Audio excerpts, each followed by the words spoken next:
Okay, so we are back and we've already began our regular council meeting of October 18th, 2021. And so welcome everyone. We just came out of an executive session and we are gonna move into some announcements. The first announcement I want to put out there is if anyone has not had a chance to enjoy the Little Arts Alfred Hitchcock weekend, you still have a chance right now to go see the birds. I believe you could get there just in time and you could watch this meeting via our Facebook page or our YouTube page. So anyway, but I did want to just kind of give a shout out in general. The Little Art's doing a great job and I'm appreciating the resilience of our local businesses. So I know that Josue's got a few announcements.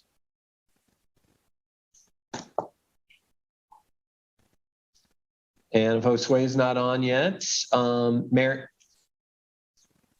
Oh, am I? How about if I make an announcement while we're waiting for Josue? Yeah, I thought you might have an announcement as well. Please.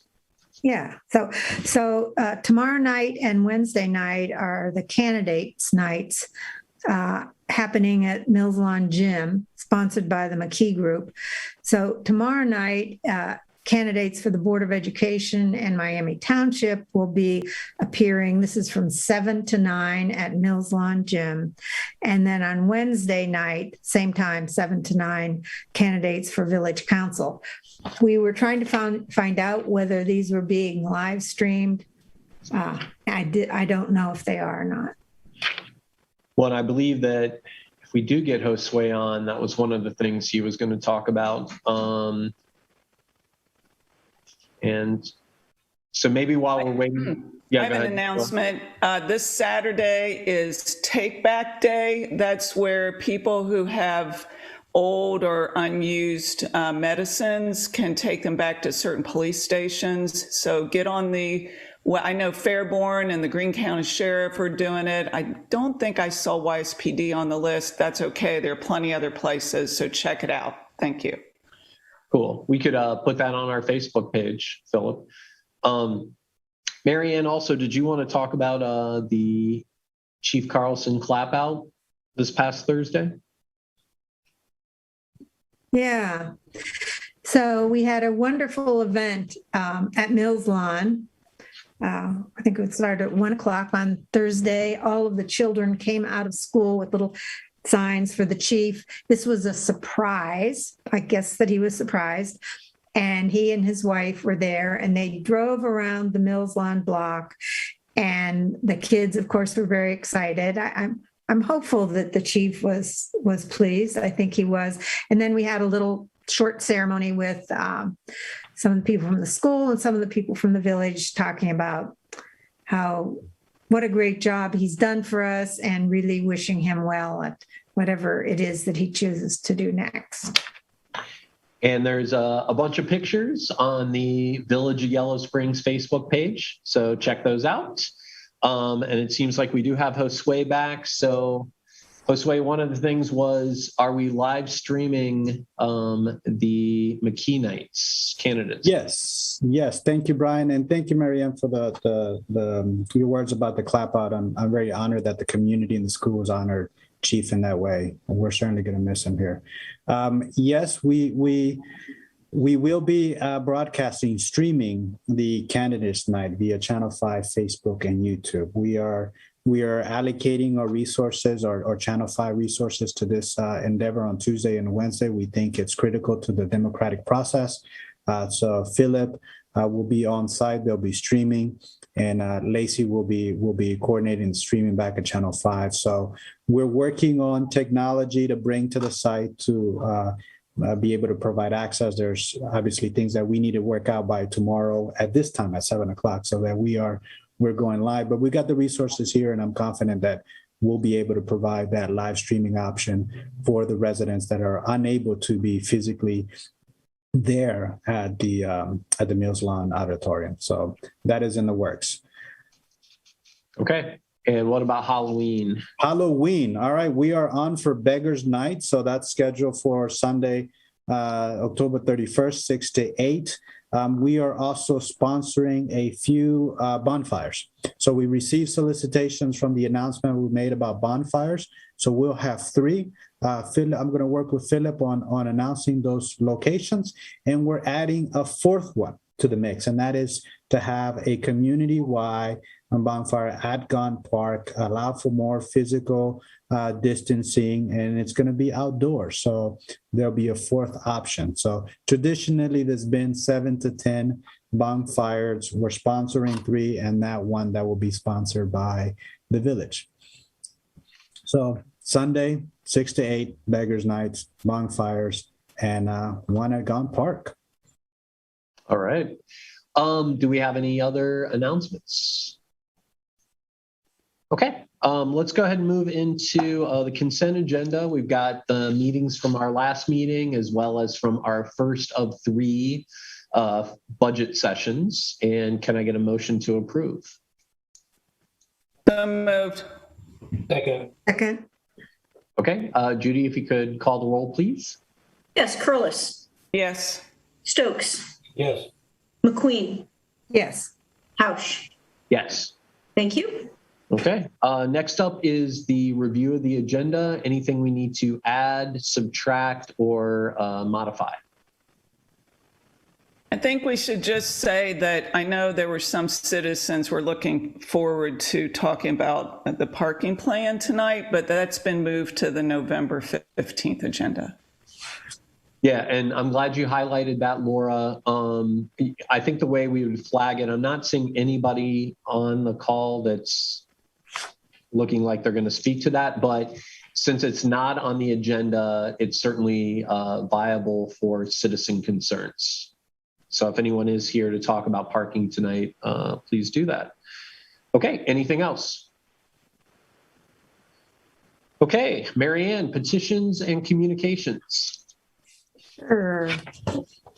We had 2 communications that came in after the packet went out. One from Lori Askelin with suggestions on how we could charge for parking downtown, and one from Sue Abendroth, critical of the council censure resolution from our last meeting.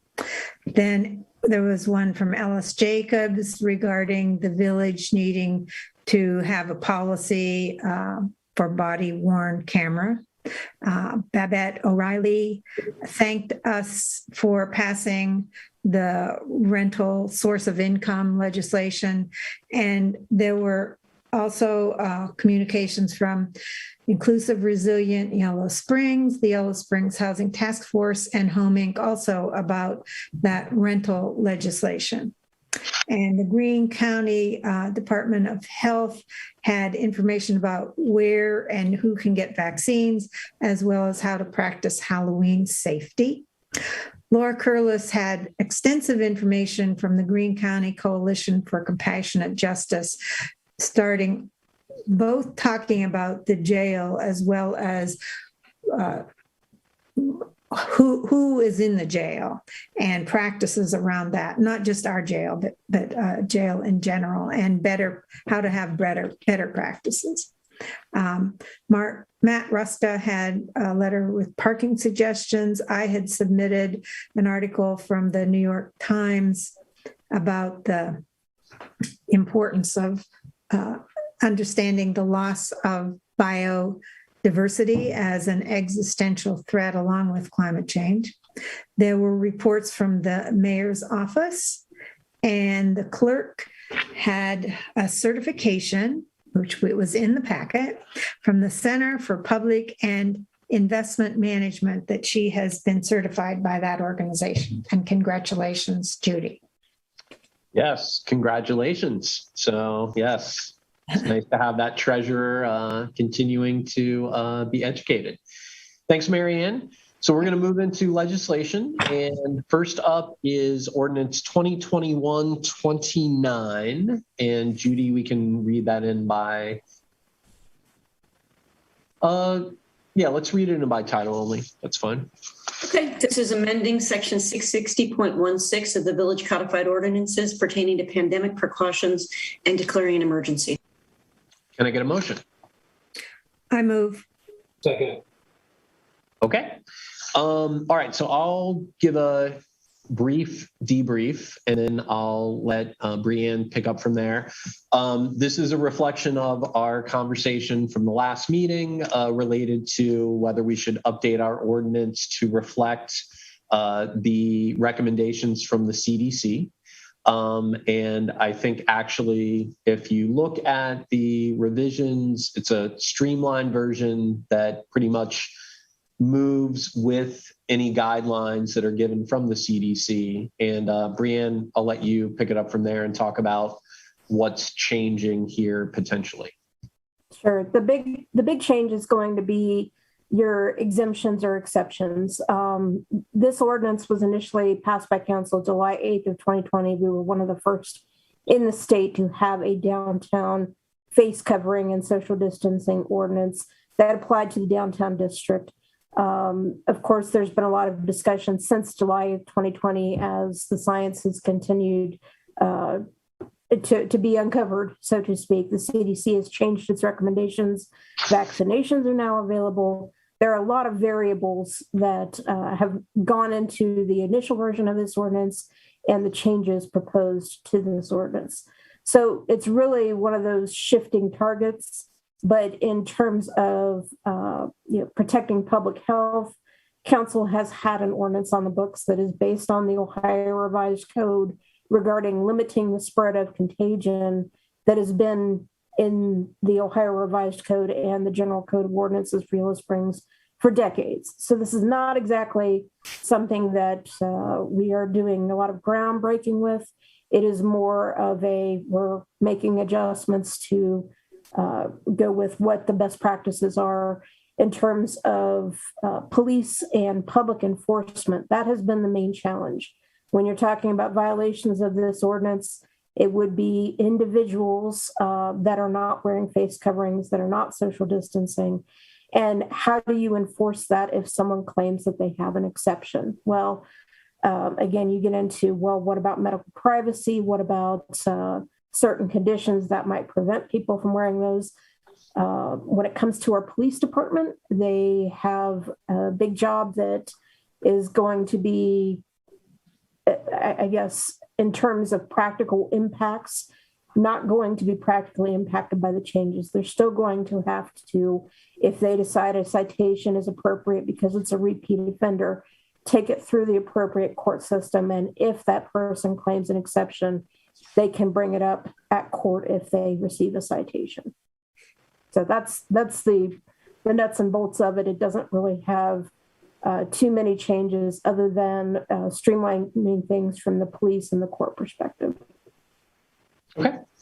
All right. So this will, need to have two readings, but welcome any questions or comments at this point about the ordinance.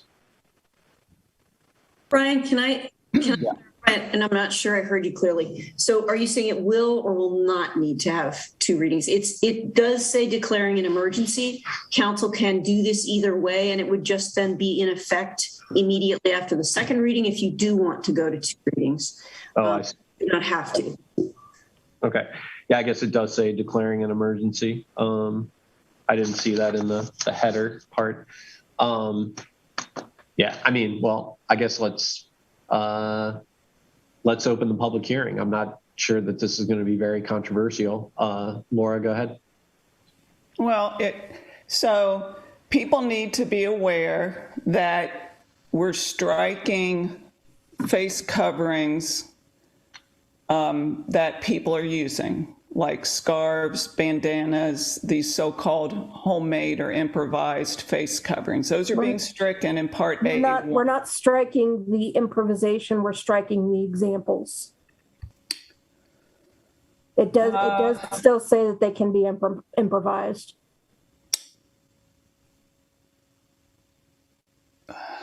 So why are you just had a laundry list of examples. Well, why would you strike them?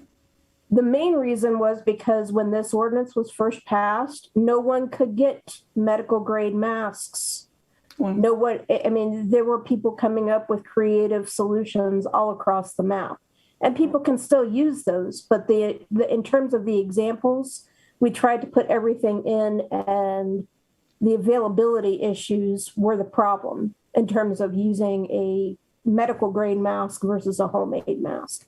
The CDC right now is recommending people wear medical grade masks when they're in public.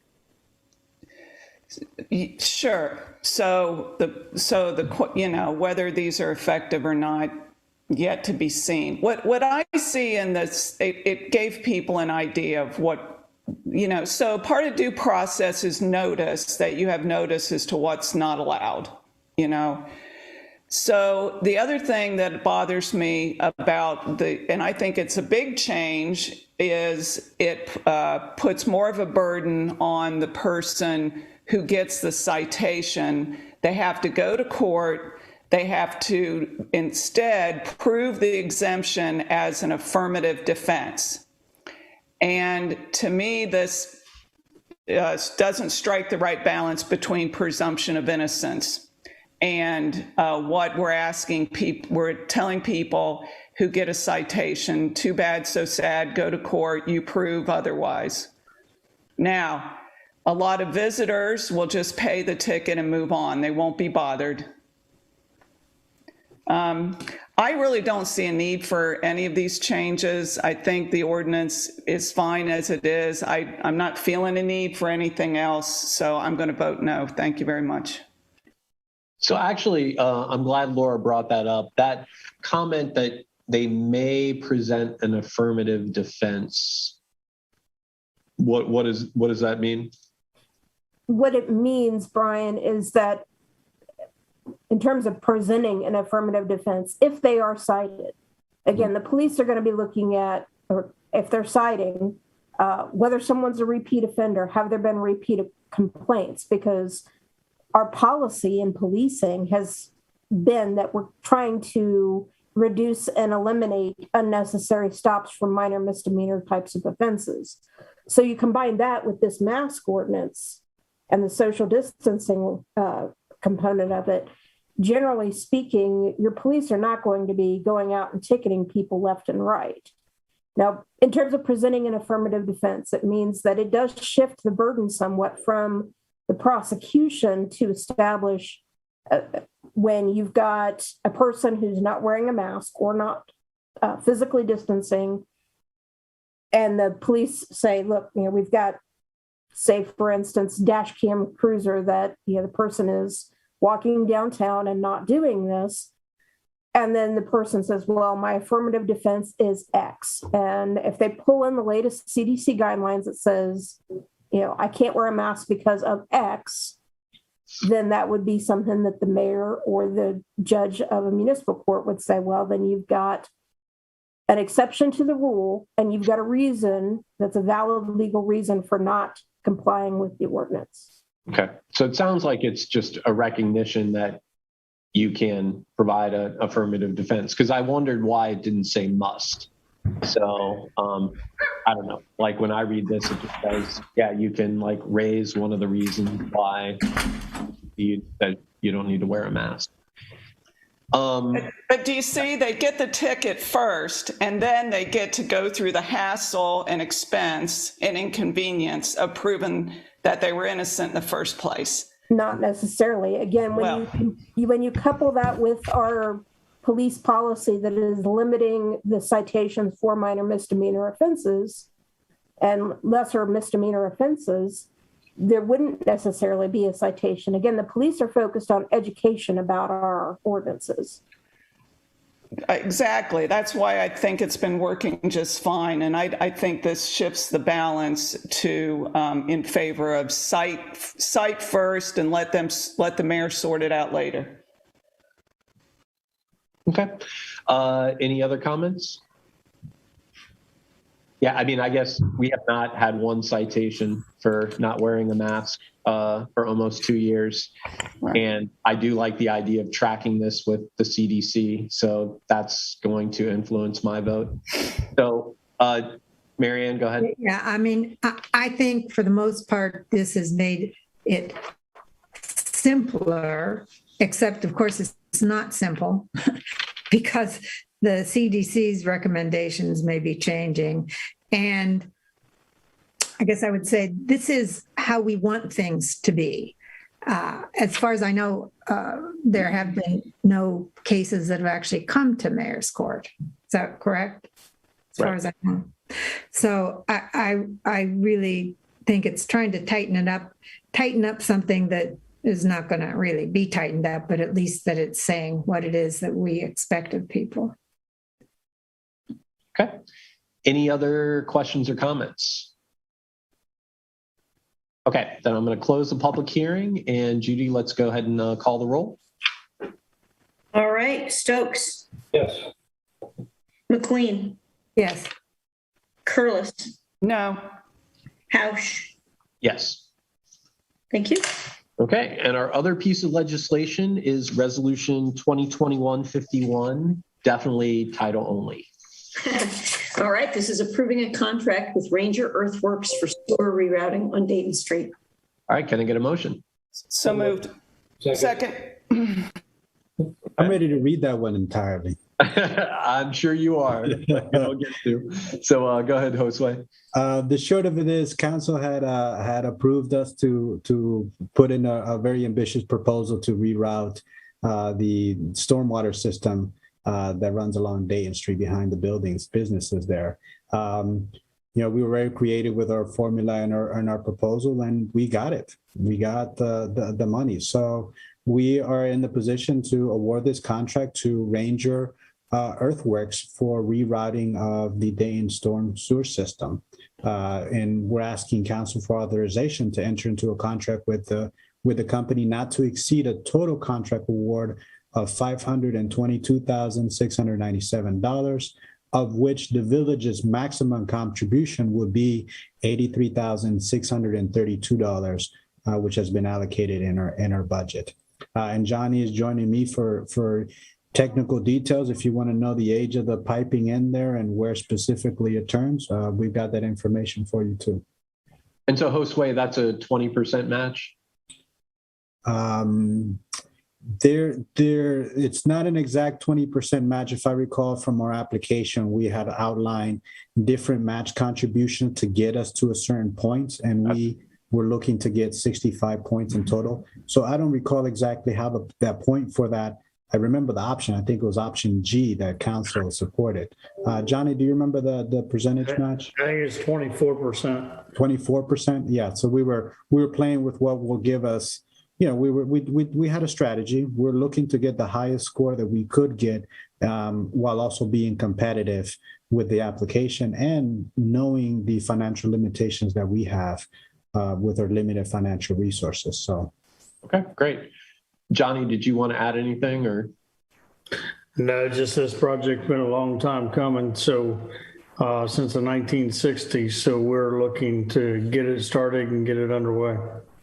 Awesome. One thing I would share is, when we started doing the preliminary engineering work for this, it was looking like we were getting pretty close to what was engineered in the 1960s. So we went with that plan, and it's still the same solution. Wow. Well, dude, they had it figured out back then, I think. So, the fact that we've got like a fiber backbone under the trail tells you something. Okay, any questions or comments? All right. If not, Judy, if you could call the roll, please. Yes, Curlis. Yes. McQueen. Yes. Stokes. Yes. Hausch. Yes. Thank you.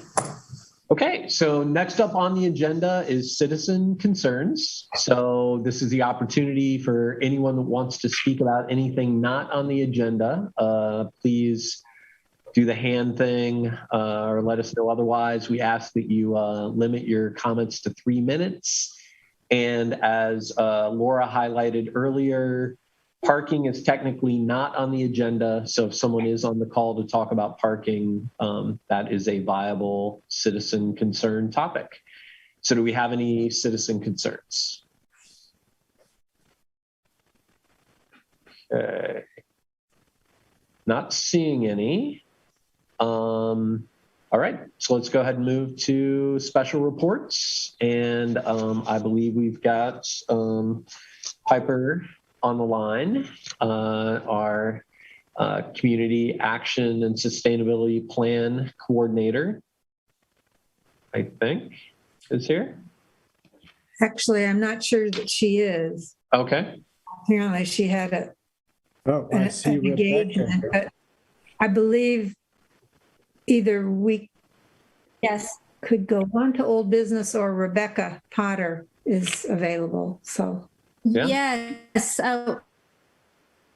we had it in the agenda for 7:55, and Piper has an engagement, a longstanding appointment at Wright State University. So if we could perhaps wait for her, I think that would be preferable if you could Yeah. go on to old business and then come back to us. I think we can manage that. Thanks, Rebecca and Marianne. All right, so we will move special reports until after old business, and we will jump into the Citizen Review Board debrief. So I just want to highlight that this was an item that we wanted to put on the agenda because at our last meeting, the hour was pretty much dedicated to hearing from our attorney, and we had some time for comments from council, but not really for citizens and sort of just general debriefing. So we wanted to make sure to put some time on the agenda for that. And I see John Fee's got his hand up, and so that's a great place to start. Brian, I just want to say, though, that some of the people on that committee think that it's later in the agenda, so they may not be here. Okay. But I don't know if you want to move on to task force proposal and wait to see. I do see Bomani and I see John Fee. So I'm open to, I see Louise is coming on now. So what do you think? Should we go ahead and get started or? Yes. all right, go ahead. All right, John Fee's ready. So yes. So the good thing about the CRB, and I have two, and I hope these questions can be relayed to Larry James. The good thing that makes it so great is it guarantees public engagement with police officers and council. It's built in, and when I say good relations, I mean genuine, not the kind that where one entity at the table has the deciding vote and you're in there from a position of power. Because there will never be real community engagement now that everybody's talking about community relations all of a sudden. There will never be real community engagement unless the police department who will be at the table and council members who will be at the table on a CRB board have equal stature in determining discipline of officers who violate their duties. And then the other part also guarantees good relationship because we have an investigator that does not answer to the police department or council with, of course, subpoena power. Those things will guarantee real, genuine community relations because now everybody will know, well, we have to work together because nobody's coming in from a position of authority or position of power. And this vestige of slavery, this overseer to community that happens in the Black and brown community, which everybody seems to be playing political games with this serious matter here, it has to be overcome. And the way to overcome that is have an egalitarian form of public safety. And that's what the good thing about this CRB has. And I would wonder if Larry, if you could ask him, is he ever experienced where there's real, genuine relations with police department and community where one entity comes in from a position of power. And I already know the answer to that, but I just want to see where he is on that, because the way to have real, genuine relationships between the police department is have everybody at the table, number one, and everybody in equal stature. So that's the good thing about this proposal, and it's idiosyncratic for Yellow Springs needs, and it's done by the people. The people made this. So having that entity and everybody equal at the table will guarantee good relations. And I just find it ironic, because life is irony, that those two pieces, the independent investigator and equal stature on the CRB, and also having subpoena power, is what's being attacked. Number one, I think it's House or Stowe, I don't know, I think everybody said it's too expensive. Like, Black people aren't important enough to spend money on, because this disproportionately affects the Black and brown community, no matter what McQueen said, that Black people aren't being treated disproportionately bad by police. I couldn't believe she actually said that on air, but it is, and this affects that. So with that said, I'm going to also ask Larry another question, and then I'll be done. I talked to a colleague of his, also a friend of his. They graduated at Wittenberg, and it's Attorney John Waddy, and he's a prosecutor. He spent most of his career prosecuting police officers in Columbus successfully, and if you calculate his successes to the victims, it's in $100 million. And he said you cannot have a fair review of a CRB coming from one side, which Larry is not only Republican, he also represents the police for a better part of his career. So you can't have a fair review if you only come from one side. That's what stuck out from me when his friend and colleague said that. So why was that chosen? Well, I think just the action itself speaks for itself. I mean, there's this fraudulent thing going on, this public face of I'm for everybody, but then the conservative agenda is done behind scenes.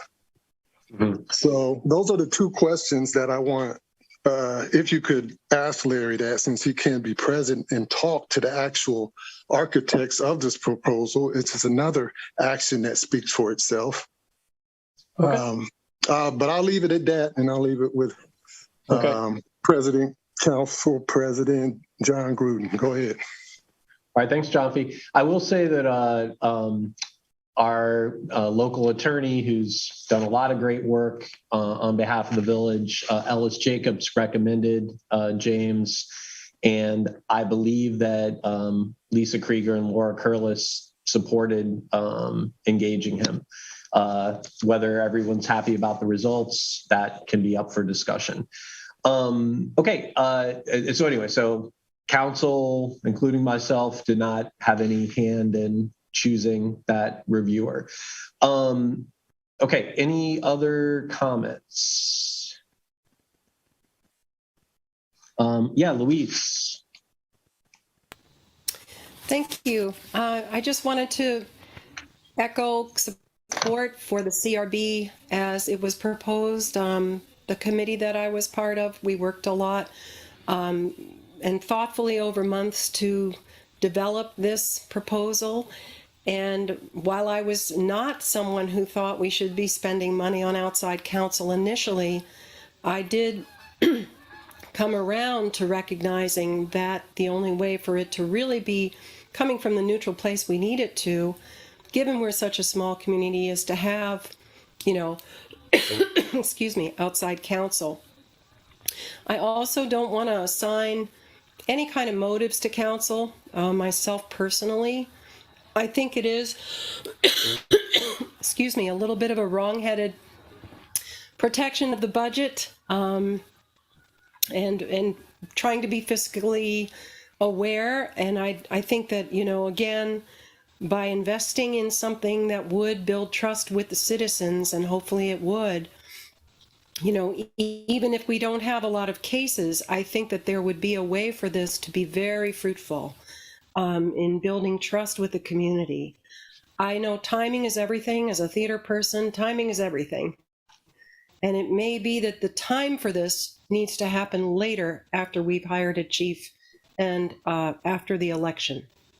In this environment, perhaps this isn't the time, but I want to encourage us to really commit to some kind of citizen process that is neutral, and that requires that kind of investment in some sort of outside counsel. If it can look different, but I think it has to, I agree with Gianfi that it can't be at the behest of, you know, the PD or the manager, the town manager. And again, this isn't about assigning motives or questioning anyone's motives. It's about the way that something can work well. That's really what I'm interested in. So thank you for listening. I did have also another adjacent question, which was I'd love to have an update at some point about the search for the chief. Yes, and that will come a little bit later in the meeting, but actually maybe not too much later. So thanks, Louise. Any other questions or comments? All right, so I see Bomani's hand. Bomani, go for it.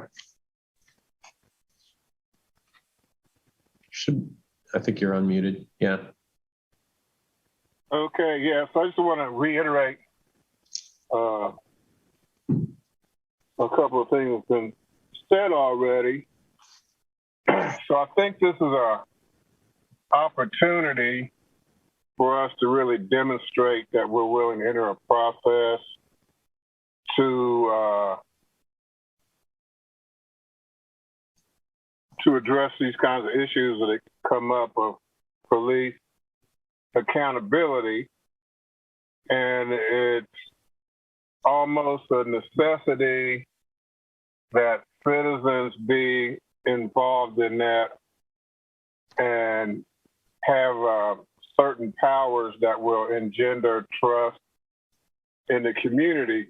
If you look at what's going on in Dayton right now with the paraplegic guy that got drug out of his wheelchair, and now the police want to investigate themselves, like that kind of thing, you know, just going to have to stop.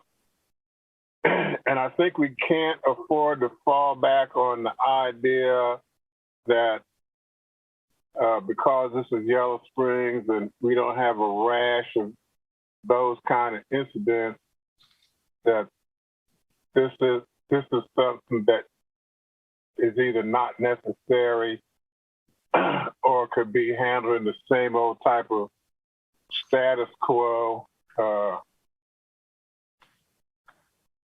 way. I think we kind of fell into that trap, you know, and it kind of led to the New Year's Eve incident a few years ago. I just don't think we can like let our guard down. I think it's an opportunity for Yellow Springs to present and represent what we truly claim to be.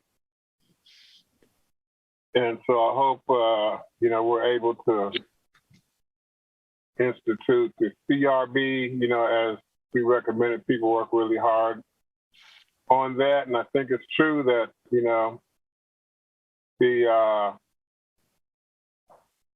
equality of power between citizens and the council and police needs to be like a shared thing, and there needs to be some balance there to promote trust among the village council, police, and community members as well. I would just hope we take all those things into consideration.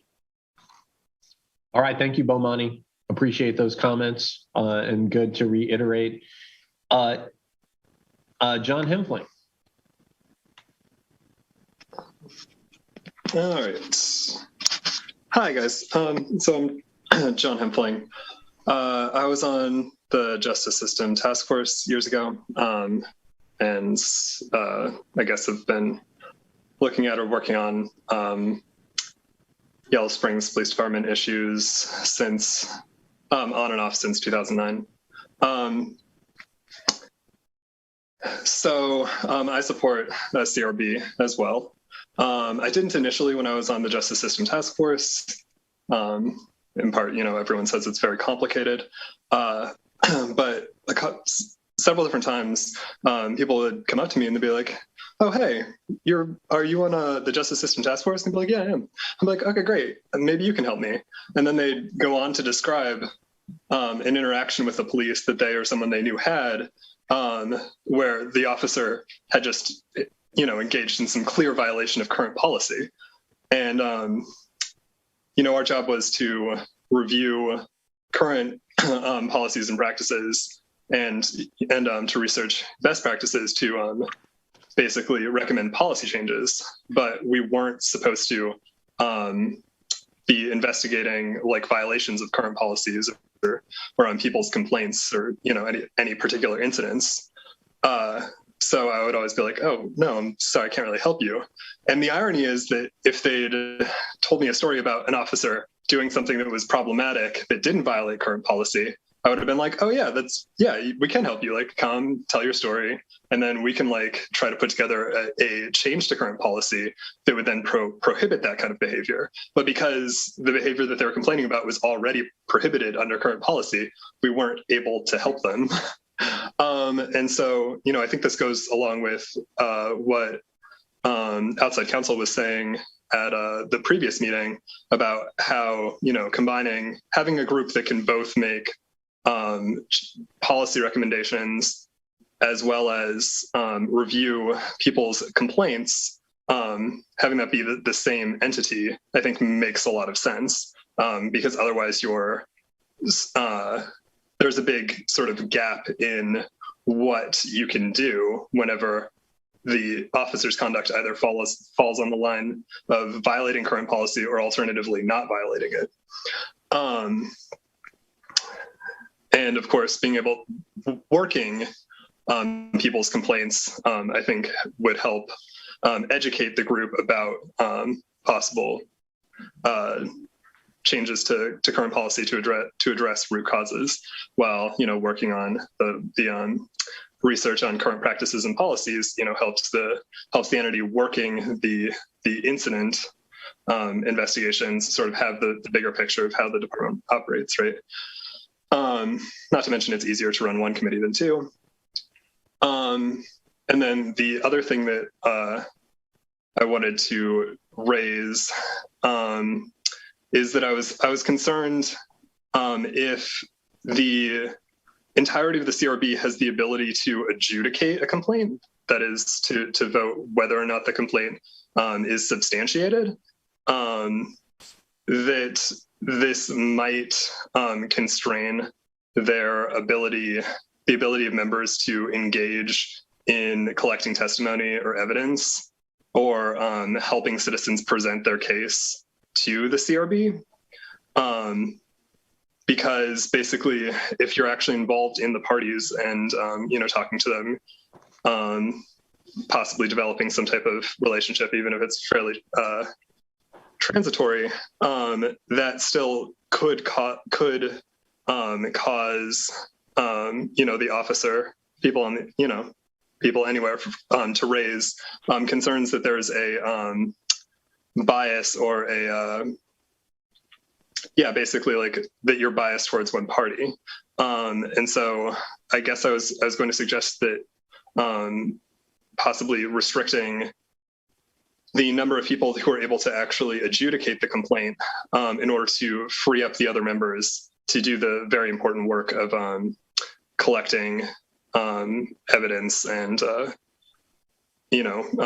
interacting directly with citizens about their complaints outside of the context of meetings. And now I just want to apologize for not engaging with all the people that have been working on the CRB, and for bringing up these concerns somewhat orthogonal to the current discussion, and for also not putting anything in the packet. I'll try to, actually engage more on the front end here moving forward. Sorry about that. Thank you. All right, thanks, John. So I know John Fee's hand is up again. I guess before John Fee responds, are there any other comments that council members want to follow up debrief wise? Brian, I think Jenny Johnson had her hand up. Oh, I don't see her hand up, but I did see there it is now. Oh, okay. Yeah, I guess all right. Yeah, the blurry hand. All right. Go ahead, Jenny. Hi, thank you so much. Yes, my video is messed up and I didn't know how to raise my hand and they didn't let me unmute myself. You might want to tell people, this is my first Zoom meeting like this, but you might want to tell people how to do that because I was really frustrated for a while because I wanted to say something. Okay, well, sorry about that. I didn't know how to do it. I know you guys end at like 8. I don't want to take up too much time. I know you end at 9. Well, I was just going to talk about the mask thing that was talked about a while ago. There's a lot of things I want to say about it, really. It looked like it had crossed off that like kids under 10. So does that mean that like kids, like you're going to enforce kids to wear them downtown now? Like, how can you give a kid a ticket? Like, I don't explain, please. Like, I know a lot of people who are upset about the rules getting stricter on this. So I'm kind of representing that voice. Right. So Jenny, one thing is it's a little bit difficult for us with these meetings to like mix topics. So I think we got to stay on track with the CRB. But it's CDC guidelines. I'm happy to talk to you about it. No one's ever gotten a ticket. No kid's ever going to get a ticket. So, but I know myself, I know our village manager would be happy to follow up. And I will even do this after this meeting. But I think we got to stay on point. So sorry that you weren't on before. Okay. All right. So Laura, were you about to make comments about the CRB thing? Marianne was. Okay, Marianne. Yeah, I do.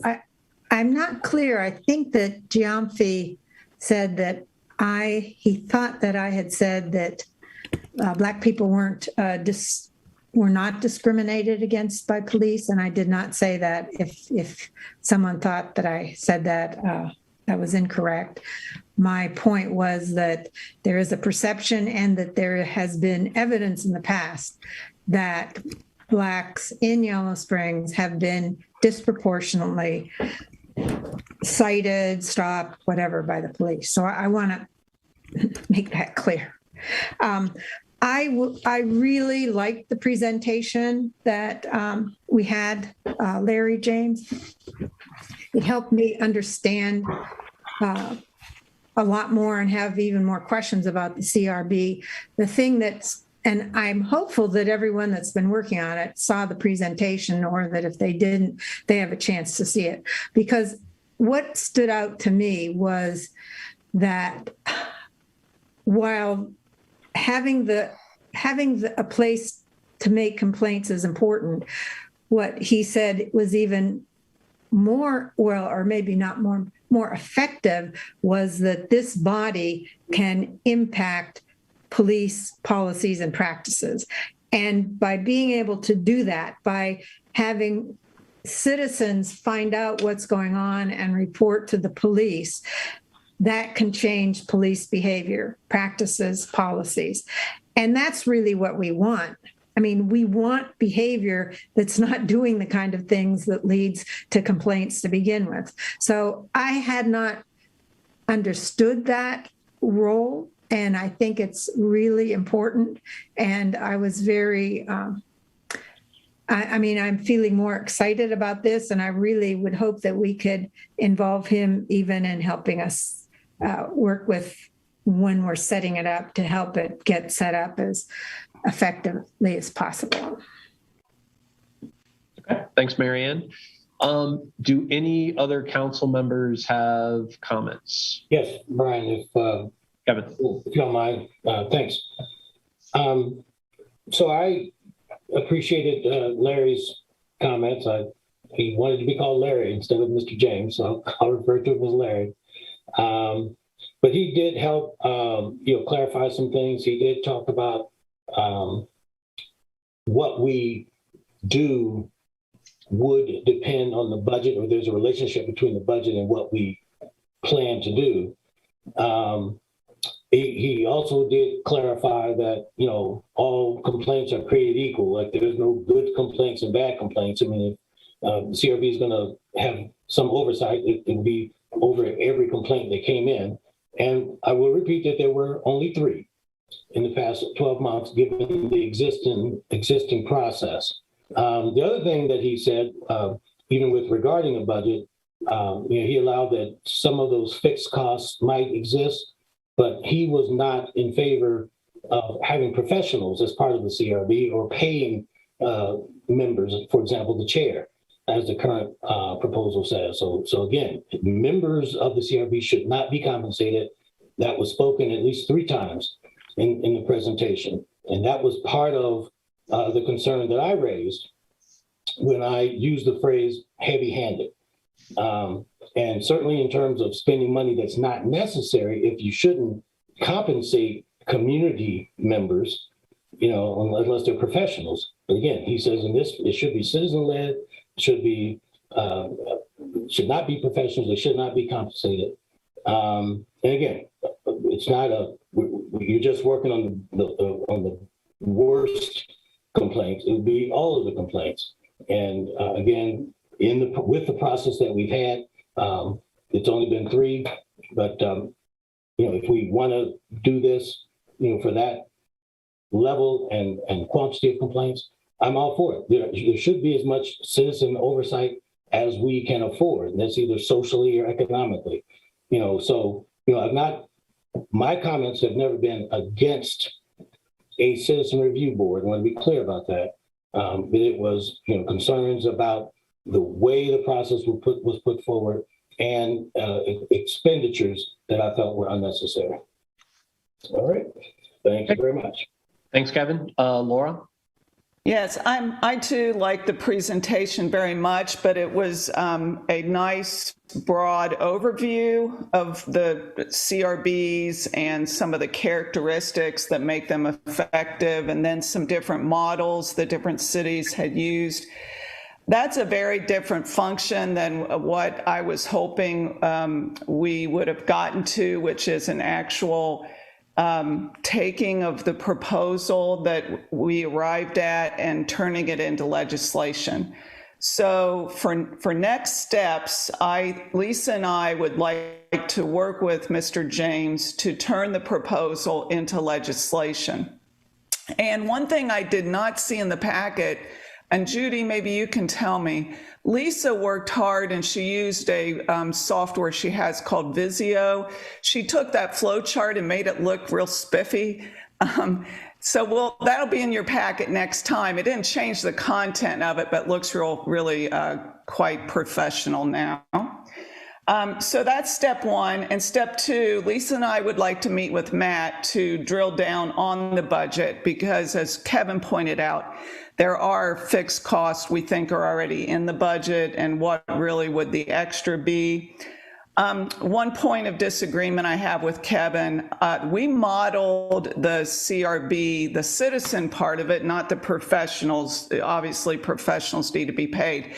We modeled it after the village mediation program, where you have a lot of volunteers, but the coordinator does get a stipend. Why? Because that's a lot of work that we're expecting them to do to coordinate everything. So it would be a stipend very similar to village mediation, is what the proposal contains. And then the other point of disagreement I had is just based on living life in the village, and when you're on council, people tell you stuff and call you up and stop you in Tom's. I think there are way more complaints out there that need to be considered. Now, not all of them may be actionable. Many of them are quality of service complaints that can be sent directly to the chief. They would not be reviewed. And then John Hemfling's point about certainly about the policy. The CRB would have broader scope of authority because they have a look at how policies are working or not working or what's needed to make policy recommendations to council as well. So I think there's more work to be done, and we look forward to doing that in the last part of 2021 and 2022. Thanks. Okay, thanks, Laura. All right, I'm gonna, John Fee, a quick comment, but we have spent a lot of time on this topic, so go ahead. Okay, well, I was going to put it in the chat, and that's another frustrating thing. The chat is disabled always. Yeah, because the chat's not part of the public record, so, we shouldn't be chatting. I mean, I did give my phone number in the chat, but otherwise, okay. Yeah, it's purposely disabled because we don't record it, yeah. Well, real quick, if Marianne, if that's what you said, you certainly didn't articulate it well. But I wanted to, I wanted to put on the agenda that we move to tap Attorney John Waddy so we can get another perspective. So we're not getting one perspective of a review. So it'll be actually a fair review, because without subpoena power and an independent investigatory and equal stature, the proposal isn't worth the paper it's on. It's not, it's an exercise in futility. And Attorney Waddy said, if you don't have subpoena power, you're wasting your time. So with that said, that's all I wanted to say. Okay, thanks, John Fee. All right, just a couple comments. I've made it clear from the beginning that I support a community citizen review board. We as a government entity have to be responsible about any taxpayer dollars we spend. So I recognize that, that's got to be part of the mix. But my main concern is not about the investment of the funds. I am thinking more about what did resonate with me from Attorney James was making sure that we are addressing the issues that we want to address. So independence, equality, all of those things resonate with me. And the final thing I'll say is I agree with Laura. I did not get what I expected from the legal review. And so while I did get, I think we got some good background about, how CRBs have worked in other places. It did not meet my expectations. And I also know that we basically spent most of what we allocated already. So the other thing that I feel is that there are some differences around, again, like what are we trying to address? I know that everyone's on the same page about relationship building. I love the idea of using data to improve policy. And I think the other thing that's been brought up is that while we want to continue to move ahead, there's some recognition that things may change after the first Tuesday in November. So good discussion, but I definitely support moving forward. But I'm not convinced that that council's ready to say that Lisa and Laura go and meet Attorney James and, without more considerations and thinking about what that budget looks like and everything else. So thank you, everyone. Good discussion. We're going to talk a little bit about the task force for body-worn cameras to set up a policy. Josue, is that you? Yes, that is me, Brian. Thank you. Thank you, Council, for wanting to move forward with this. I think we're in a good space to think about next steps. I had an opportunity to connect with Ellis Jacobs around process for looking at a policy around the body-worn camera use policy. So we're going to be putting together a team. And now we don't want to call this a task force. We want to call it I don't know what other way to another term to talk about the collaborative nature that we're approaching this. So Alice will be part of it.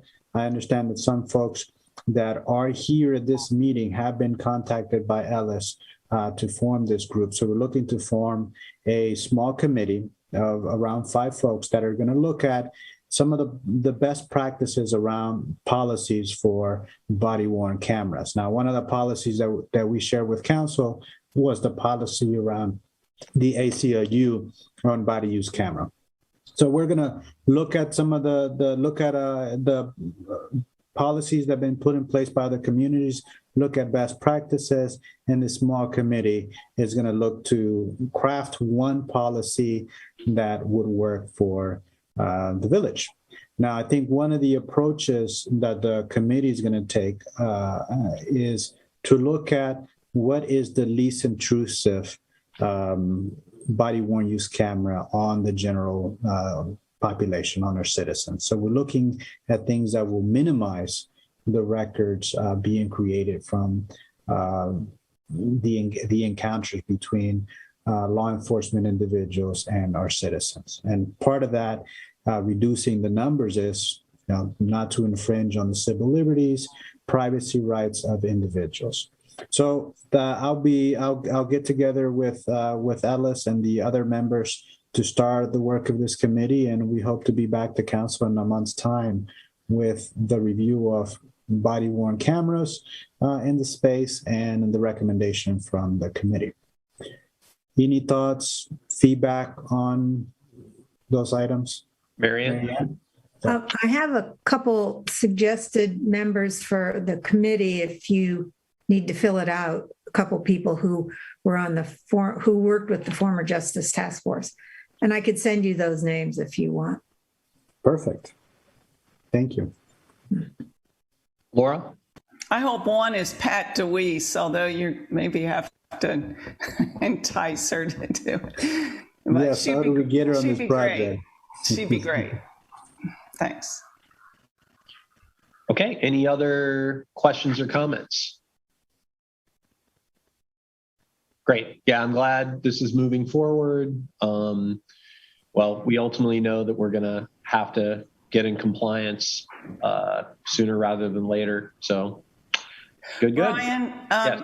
I hate to interrupt, but I do see Philip Lawson, who works so hard on the CRB, and he may have a comment we may want to hear. Okay. He's coming on time based on the agenda. Thank you. All right. Yeah, Philip, did you have a comment? Gee whiz, can you really hear me? We can, really. Man, I'm in my basement. But no, I just think that generally in the climate that, especially in the nation for police reform, that something as genuine as a Citizens Review Board committee and the committee and the proposal that they're presenting is at least worth the full attention of the council and making it legitimate. Nothing really major in police reform, but just some genuine efforts from the council to show the citizenry that they are aware of the climate that the nation has in police reform. All right. Appreciate that, Philip. And I'll definitely say, I think everyone's gotten council's attention, and I'm glad that we're spending the time to look at this. So thanks a lot. Okay. We're going to talk briefly about goals, and then we're going to get back to the special report. So, and I actually just wanted to really take a few minutes to frame a few things. And so I'm actually going to share, first of all, a document that's been in the packet before. Mostly, we don't have to drill down on this, but I thought it was important that we, look a little bit at what we set out to do in 2021 And, certainly there might be some slight differences in opinion about green, meaning we did it, gold, meaning we are working on it, and red, meaning we didn't get to it. And mostly I wanted to highlight these things because I think it's really important as we come up to drilling down on the budget, drilling down on goals, which may be tweaked after the election, we'll see, that we are cognizant of, the reality that when we stay focused and on a plan, I think we can get a lot of things done.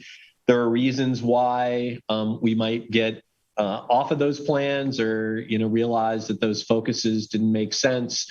But I want us to be sensitive to that as we, move into this next session of goal setting and sort of going forward. So I'm not sure that I really need to say more about this, except that I want to make sure that everyone does look at this carefully before our goal session on October 25th. So I'm going to stop sharing this. I wanted to share the other document briefly. And this has popped up before. I've added a little bit to it, but I think it's also important as we walk into this goal setting session that we really think about this last column. Again, there are some things populated in here which we'll need to discuss that have already come up. There have been other ideas that people have talked about as well.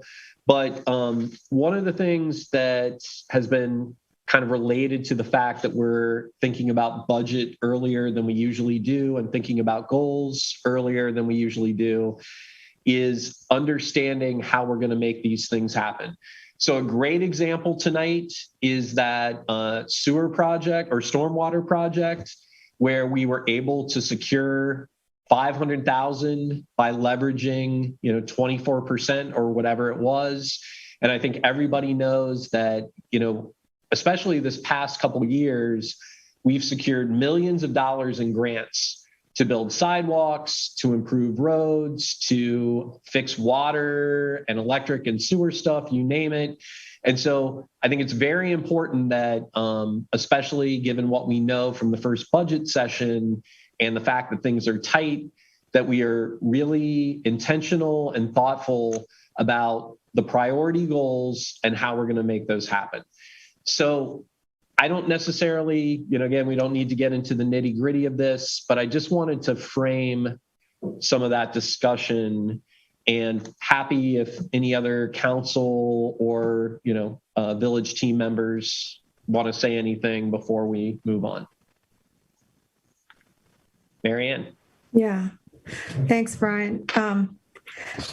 I would like us going into our goal setting session to think about each of these, I guess about 8 or 9 goals, and be able to step back and look at more broadly sort of what we mean by each of those goals before we dig down into the specific tasks or action items. And I'm thinking in particular, some of the goals are mostly things done by the village government. For example, repair and maintain infrastructure. That's almost solely done by the village government. Whereas support residential development, there are some things the village government can do, but primarily, and as Laura has pointed out, and I agree, we are not a housing developer.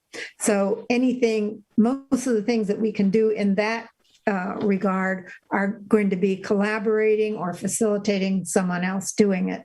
And so I think that when we're thinking of the goals, if we step back and we're thinking of who are the players that are going to be needed to actually move something forward, and is there really the capacity to do that? I'm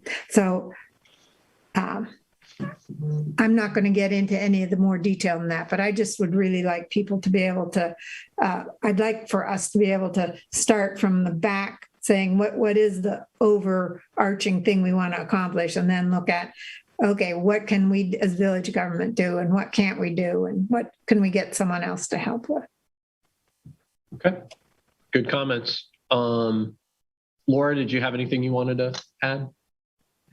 You know, I mean, not really. I think this is a good start. I've got red ink over it of things I would change. I'll save it for later. But I guess, you know, in general, as I've said before, I understand why people, particularly staff, want to know, well, what are the goals and budget to them? On the other hand, we have an election, and if we get a new council, they'll want their chance to change it in January. So I guess if we put a big asterisk on it, we can go through this exercise again, and we'll probably have to do it again in the first of the year. But there, like I said, there are a couple, 3 things, 4 things I'd like to see on here, and I'll save that for our discussions. Thanks. Yeah, and just to be clear, like, I haven't had much of a chance to like add new stuff. So yeah, so there's plenty of stuff to add into the mix. Kevin, did you want to say anything? Yeah, just in general, I do look forward to us working together and drilling down more carefully. I also look forward and appreciate the fact that we are starting a little earlier in the cycle, if you will, in terms of talking about our goals, especially doing it in concert with budget planning, because it makes some of the goals more realistic or reasonable, or just having that balance between what's possible compared to what we are aspiring to do. Also, just want to sort of keep in mind that I think each of us has probably gotten some outreach from Home Inc.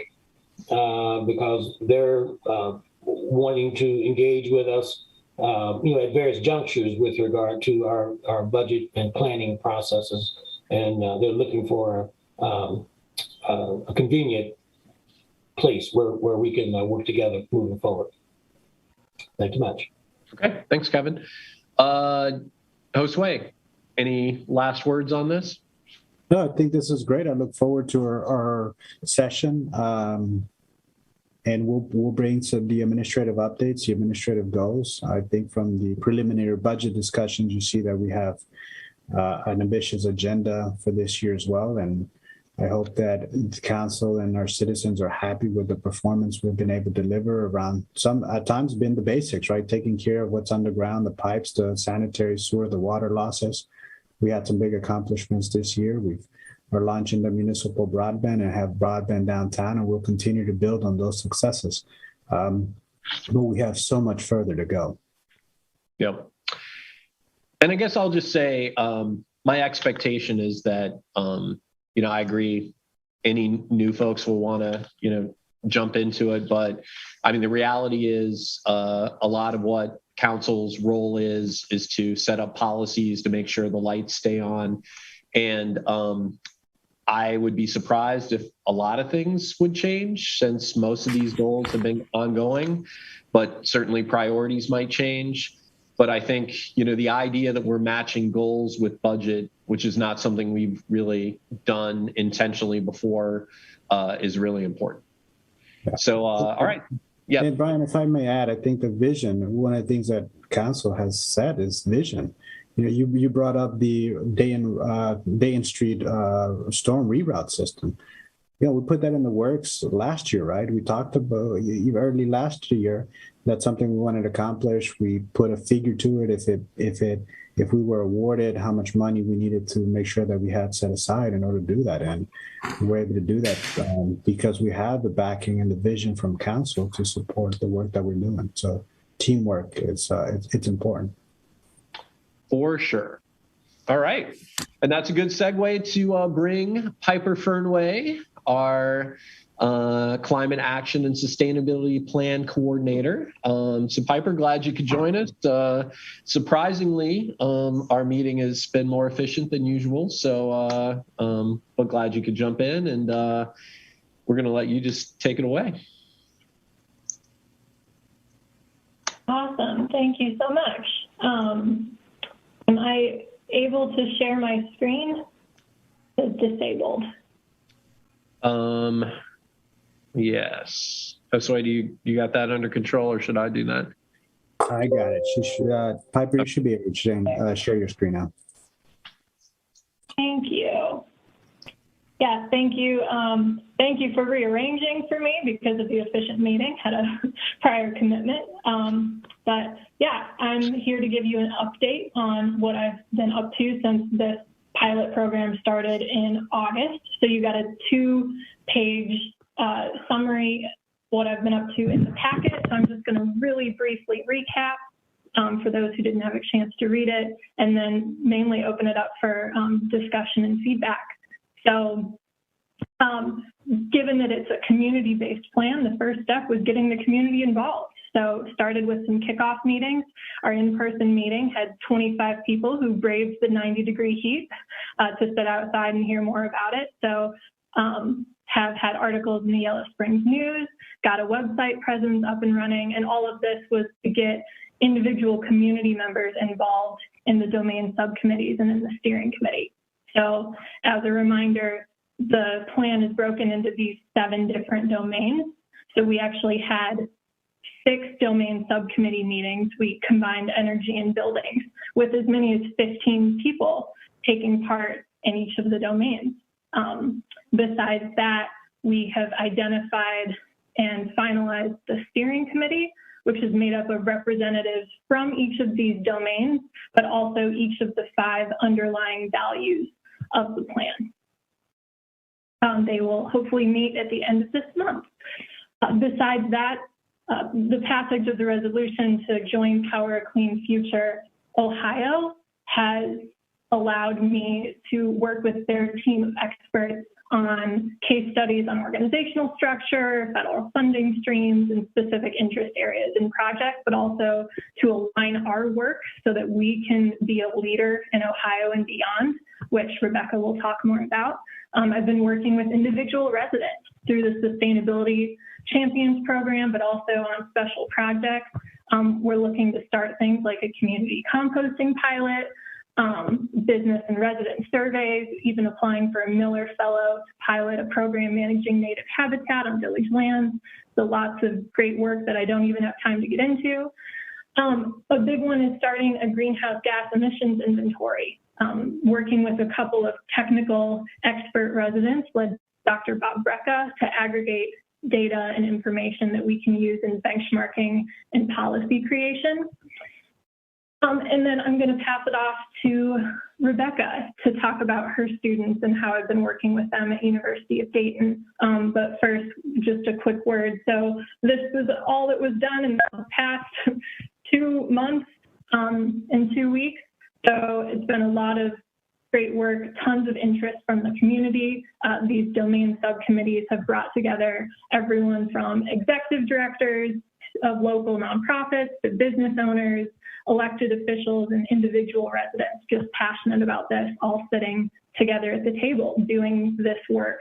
And now we're at a point where we're ready to bring the village in as a stakeholder at the table. So with that, I will pass it on to Rebecca. Hi, can you hear me?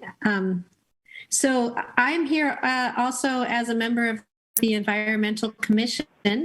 As Piper mentioned, a couple of students who are sustainability majors have been working on this along with Dr. Brecka, and we're both a part of the Hanley Sustainability Institute. So it was great to be able to offer that resource and have our students benefit from it. But what's been fascinating is how they've been able to also position this work in relation to international reports, really, that international and national and state benchmarks for achieving sustainability. They've been working on gathering data through these different subgroups in the 6 domains. That's one of the data sets that Darian Smith, one of the 2 students, the other being Peyton Majeski, have worked on. And it's coming together really, really well.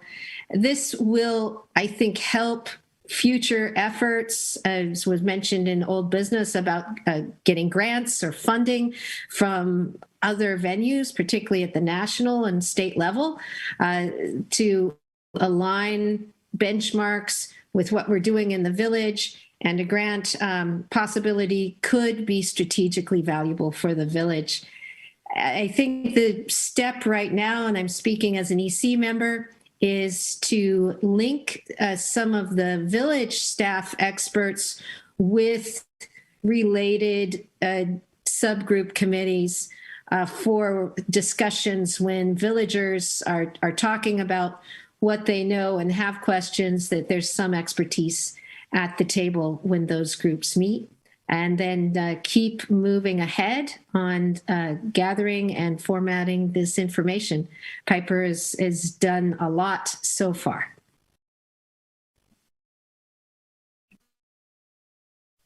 All right. Thank you, Dr. Potter. Any questions or comments from council members? Okay, well, actually, Laura, go ahead. Just a lot of hard work. I know Piper's been meeting with a lot of people, and Dr. Potter, and really looking forward to diving into the details. Thank you. Yeah, for sure. Yeah, I want to echo that. I'm excited about the work. I mean, the fact that the domain groups are meeting together is really exciting to me, especially having been part of the Yellow Springs Resilience Network and just seeing how we're moving that forward in a more intentional way. Piper, one thing I wondered about is, I know it's probably not within the scope of this pilot, but is there some kind of thinking about the intersections between the domains and how that starts to get looked at? You're on mute, I think. Thanks. Sorry, first time joining from my phone for audio because computer is acting up. Yes, that's actually the point of the overarching steering committee. So, so much of these domains are overlapping, and so many projects touch on a lot of them. So yeah, part of the steering committee's job is to make sure that we are pulling them all together, that we're prioritizing things that build community resilience. I was sad for the rearranging of agenda tonight, but also glad to follow goals, because when I look at those, over half of them, I would say touch on the climate action and sustainability plan. So the steering committee will be focused on pulling those together, but also making sure that whatever actions, goals, strategies we decide to prioritize also take into account those values, take into account equity, education. Great, thank you. Anything else? Yeah, I have a question. Is there any way that council as a body can help do anything, do you think? Is there anything that, that like if you could move the needle forward on it, it would make a difference? The council. Oh man, do you have another hour?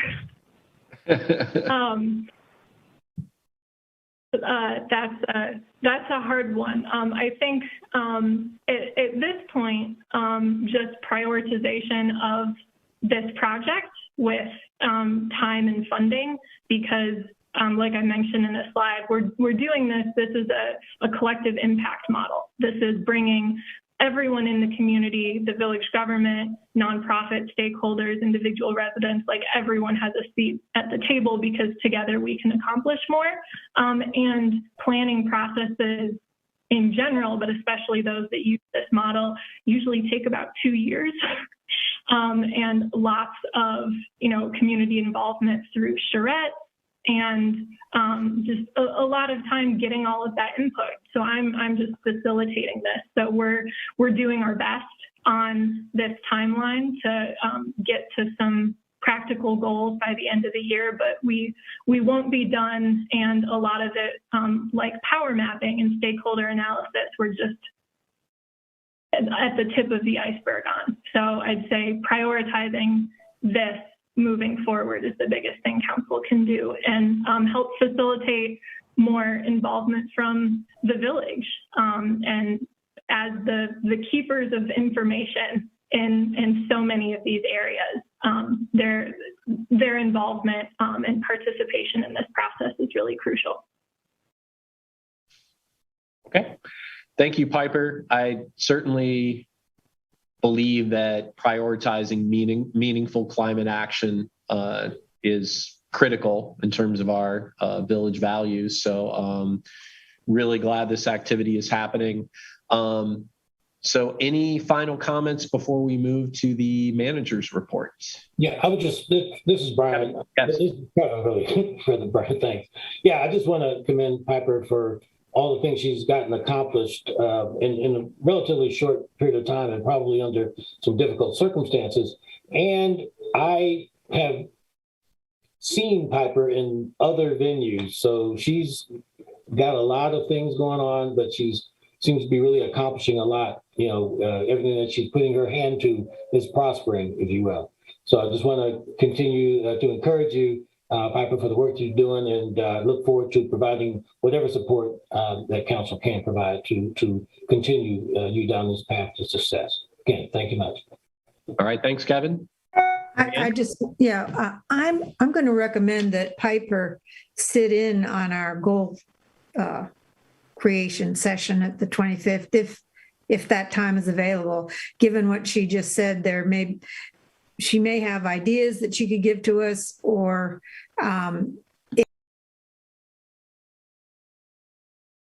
it might help her in thinking about the climate action plan. Yes. And, that also reminds me, I know that the new candidates, I don't see any of them on this call, but, again, I know Judy has invited all those folks to the budget and goals session. And so, I encourage everybody who's a stakeholder to be involved. So thank you. Anything else? All right. Thanks again, Piper. We're going to move into the manager's report, and Josue, for once, you have time to talk about everything you want. Yes, I appreciate it. All right, I'll start with what I think is an exciting project. It's broadband. So we're in the stages of testing equipment for the broadband. What that means for some of us nerds out there, we're talking about the attachment that goes on the side of the house or the side of the building that bring in the Wi-Fi, and then that brings in the fiber, and then the connection goes into the modem that you then plug in your computer or you attach your router to, or that cool stuff that sends internet to your devices. So we're in that space where we're testing the equipment to make the decision about the deployment strategy. And the deployment strategy, one, the nerdy side of it, of what equipment we're going to decide on, and that's going to determine the platform that the municipal broadband will use to run. We're testing this. I've invited members of the technology group to our next meeting to look at. Hopefully, we'll have a show and tell, and I hope that Scott and Tim and Thor have figured out the kinks in the lab so that we can have a product that we can test. So that's happening this week and next week, and we'll make a decision on what technology platform we'll adopt. Next step, after this next 2 weeks, which are critical, is the final map of what is going to be our pilot area for those 300 homes that we will be delivering internet services to. So I think you all know the 176 locations, which are in the downtown area. The other 130-ish or 20-ish are being mapped out now, and they're going to be around the areas where we currently have fiber installed. So we're talking about area around Corey Street Apartment, Hawthorne Apartments, Gone Park, and other key areas that were identified by the schools as locations that they have had challenges connecting school children to the internet. So over the next 2 weeks, we'll be finalizing that map as well. What happens after that, we'll start rolling out the marketing strategy to getting folks signed up. So we're going to send out surveys to gauge the interest of residents or homeowners or tenants in those properties to gauge their interest on signing up for municipal broadband in the pilot area. So we're thinking of a couple ways of doing that.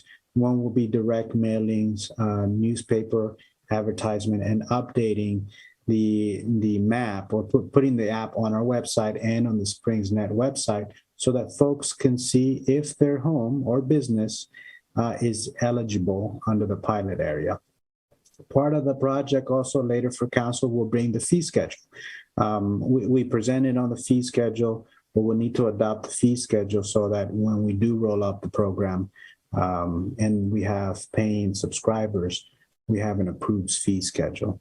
So that's that's on the broadband. I love having this time because I think we can get some feedback from you on this project. Are there any initial thoughts that you have, something that you want to see when we come back to next meeting on this? Because I think by next council meeting, we will have a defined project area and we would have decided on a technology platform.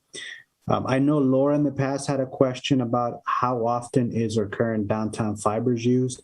We had a report run last week, and as of last week, we had 658 average daily users, and that's up from 500 daily users of about 6 months ago. So we have over 600 daily users. These daily users are unique devices. That means, we're counting the cell phone, one cell phone, unique cell phone, as a unique user or a laptop. Now, those devices may have multiple sessions throughout the day. And I've seen some of the traffic that's flowing through our network, and it's a lot of data. It's a lot of data.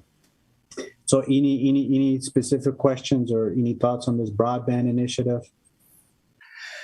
Well, I also asked the people who are hooked up, not the downtown, but I thought we had individual homes. Just if you can do a survey, what do they like? What would they change? What do they want to see?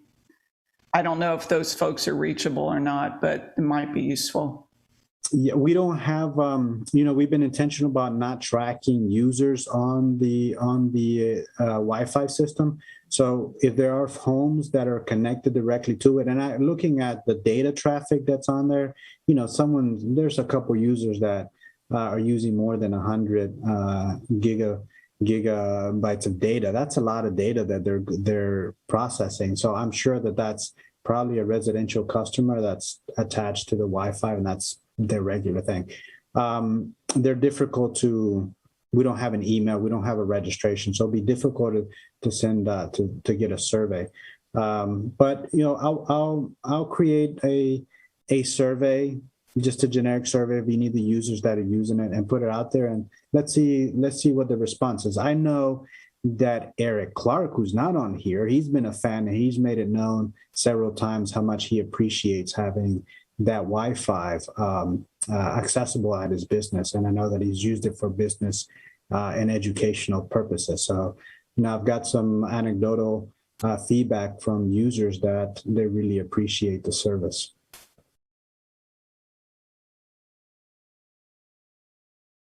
Okay. And the parking discussion, we'll be prepared to discuss that when it comes before council. So let me know if there's anything else you want me to work on as part of the planning commission discussion that was held on this topic. Staffing changes. We made some appointments for the property and evidence room.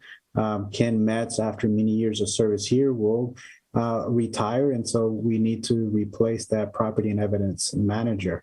We have a full-time dispatcher that has decided to pursue opportunities elsewhere, so we're backfilling the position with a new dispatcher. Police Chief Search Committee had our meeting today. We now have 10 candidates that we will move forward into the next phase, and the committee has formulated a question to ask of all candidates to give us a response, and the question is around the execution of the village policing guidelines. So the committee wanted to give more information on how what would be an approach for the candidate to the village policing guidelines. And I think it's great. I think that a response to such a unique policy will give us insights to the candidates. So we'll be rolling that out and expect to get the responses by the end of the week, so that at our next regularly scheduled meeting, which are happening Mondays, we can evaluate the responses and get a little more insights into the candidates. So overall, we had 32 candidates. We're down to 10 candidates that will continue to explore their fit for Yellow Springs police chief.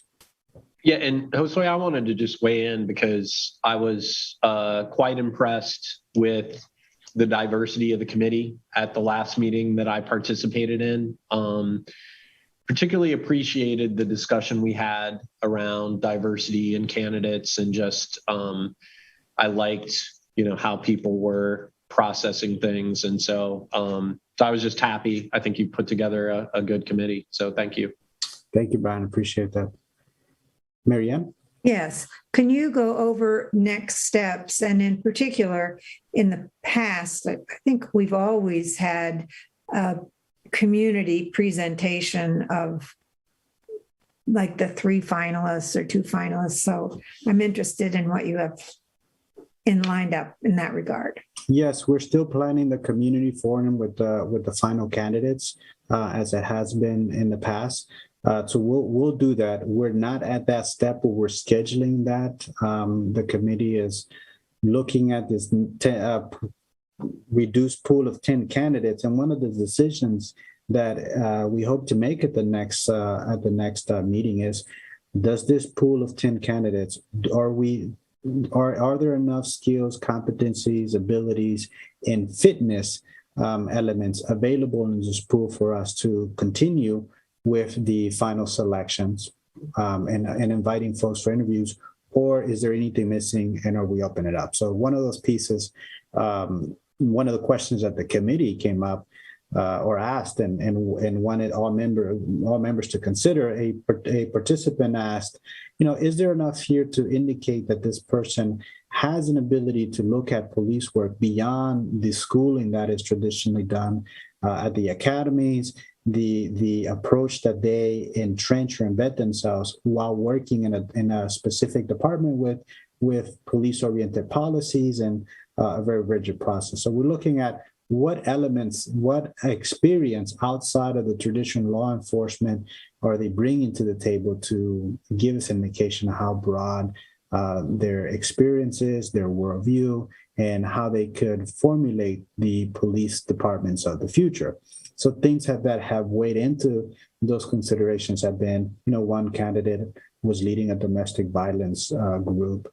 Others were doing work outside of traditional law enforcement to bring about solutions to the community.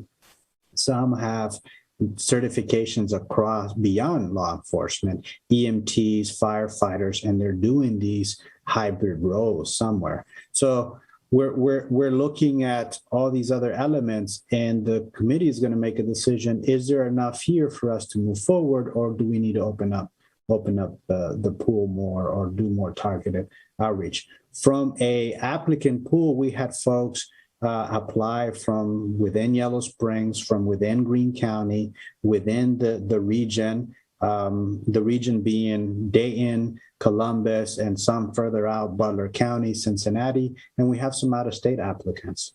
So the applicants have come from a very broad area, not just local, hyper-local, regional, but also state. But to answer your question, Marianne, if the committee is in a good space after we get these feedback from the 10 candidates, we'll start scheduling the interviews and the forums, and then we'll have a meeting with council. Follow up. So from your explanation of looking for someone to serve who's not just down the line police training, am I gathering that you're concerned that you don't have some candidates who are more, I'll say, well-rounded? I wouldn't say that I am concerned, the group had, before we started reviewing candidates, they identified these things that they wanted to see strong competencies in. One said it very clearly, we want a leader that inspires and motivates and can yield high performance. How do you get to that? So I'm not concerned about what is missing. I think it's a part of the group process to the group to decide, is it all here? Can we move forward, or do we need to bring more people in?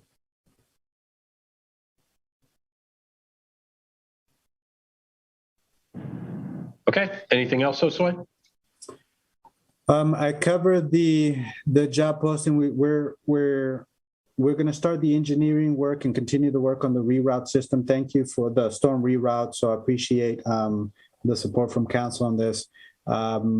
This will tie into how we approach the Dig One policy. You've heard me talk about, we want to break up the ground once, and so we want to put in infrastructure in place so that we think about the future. And in this particular project, the Railroad Street project is what we talk about. And I know it's been in the goals for council going back to 2020, thinking about development plans for the railroad lot. And so while I don't have any specific engineering plans to share with you, and it may be a while before we do, I just want to acknowledge and share with you that the Dig Once policy is being considered, and we'll look to put in infrastructure into that section to consider future uses of property around it and the Dayton Railroad Street property.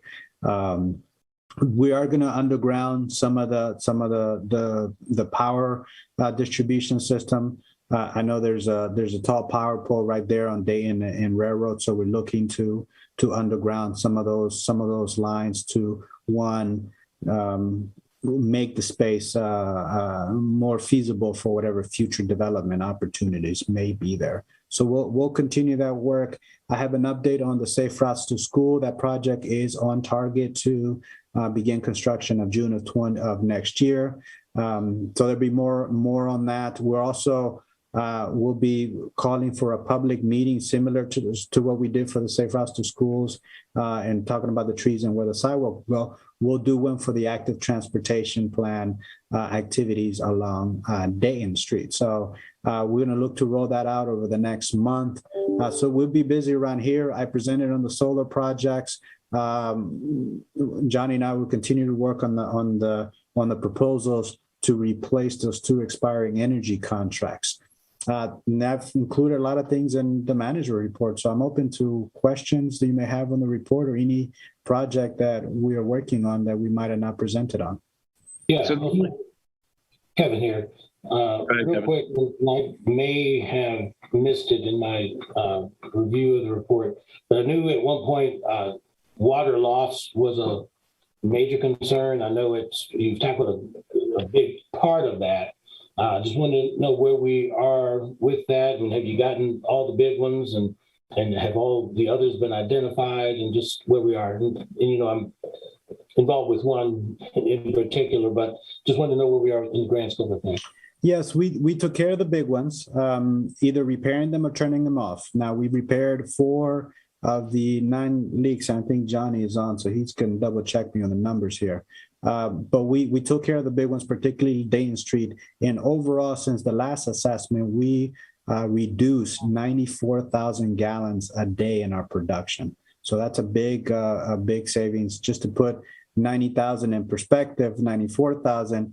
One of our towers holds 1 million gallons. So multiply 94 times 12, you're at 1 million gallons. So in 12 days, we're saving 1 water tower worth of water. Johnny, anything you want to add to that? So far, Kevin, we've fixed 7 out of the 9. And hopefully by the end of November, it'll be 8 out of the 9. And then we have another one on West South College that is going to be a little bit more difficult to repair. Mm-hmm. And we'll work on a report to come back on the water loss. I know that and one of the reports we had documented the 4,000 gallons a day reduction. That's awesome. Thank you. So related to stormwater, I appreciate the dig once policy coming up, and I saw that electric conduit for electric was mentioned. I assume you're thinking about if there's any opportunities for fiber as well. Yeah, so Johnny, we've been talking about leaving conduit in place. Now, if we're able to do some of the undergrounding, we'd love to do it once, but certainly are considering conduit for future use. Johnny, did I miss anything? Okay. Any other questions for Josue?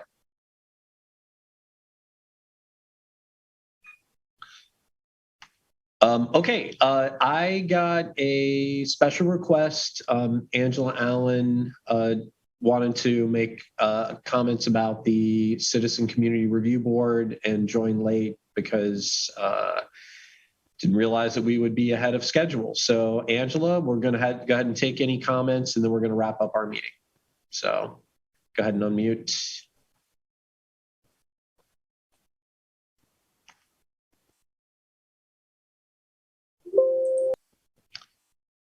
Okay, so I don't know, Angela, I'm asking you to unmute and not sure what's happening.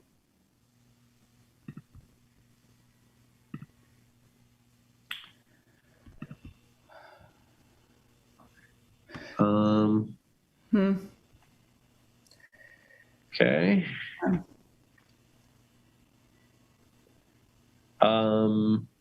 Well, open to any written comments or questions. I know John P. had some things that he mentioned as well. I'm not sure what else to do. And Brian, we had one more late joiner, Jen Campbell, and she's not on the CRB subcommittee, so just not sure if she has any comments. That's our HR advisor now. Oh, okay, got it. All right. Angela, okay. I'll take your written comments and put them with the others. Thanks. Excellent. All right. Sorry about that, Angela. Not sure what the issue is. Okay, well, with that, any future agenda items?